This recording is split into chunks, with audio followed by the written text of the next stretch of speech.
In Power BI service, we have this feature called Open Data Model. This is a very useful feature where we can edit the semantic model directly from the workspace. But it is not available for all types of semantic models. Microsoft official documentation points out the unsupported semantic models, like semantic models with incremental refresh. And apart from this, it also has other limitations.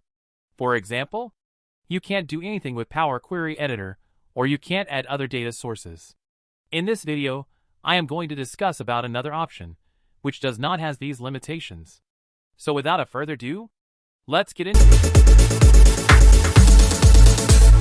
Alright, I have this report for dynamic ranking, and have configured an incremental refresh for this semantic model.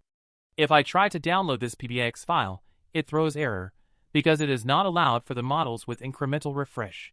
And if I want to do some modification, I can republish the earlier file. But I will lose all the build-up data, and again, I have to do a full refresh before it starts the incremental refresh. So in this case, what to do if I need to modify some of the measures, or I would like to add a new data source.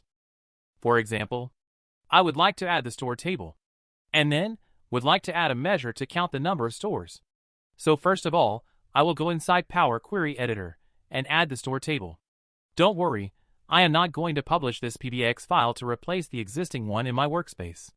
So I can duplicate this query, which is used to bring products table, and change the table name from products to store, because this table is available in the same database.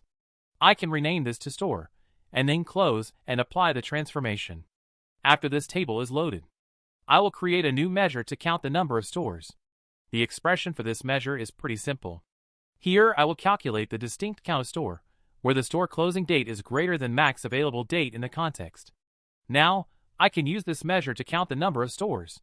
Since I have used the range start and range end parameter, and this file has only 1 month of data, I can select that month to see the numbers. Alright, with these changes, how can I update my published semantic model without republishing this file? And for this, I am going to use a special tool called Helpline Toolkit. It is a free and open source tool to manage Power BI semantic models. Before I use this, let me go to the workspace and copy the XMLA endpoint of the workspace, which I can do from this section of license info. From the desktop application, click on External Tools and select this Helpline Toolkit. Once you download and install, it will automatically get added here in the list. When you open this application, first of all you will see this screen. Here you see the source, which is current file, and the target. I have entered the XMLA endpoint of the workspace. There is drop down to select the semantic model. It may ask you to log in with your account. Once you select the published model, click on OK. Alright. Here you can see the source at the left side, and the target semantic model at the right side. And this store table, which I added in the local, is showing as missing in the target.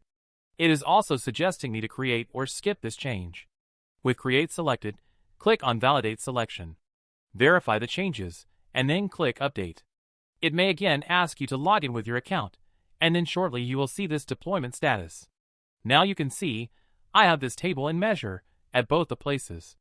If you will go to Workspace and edit the report, you will see the store table has also been added to this model. But at this moment, if you try to use this measure, it will show blank. And you need to wait for the next incremental refresh. And then you can start using this in your report, or any other report which is using this model. If you look into Refresh History page, you will see that the last update was done via XMLA endpoint, where a scheduled refresh is already in progress. Thanks for watching. Please subscribe to our channel for many such interesting videos on Power BI. Post your feedbacks and suggestions in comment box.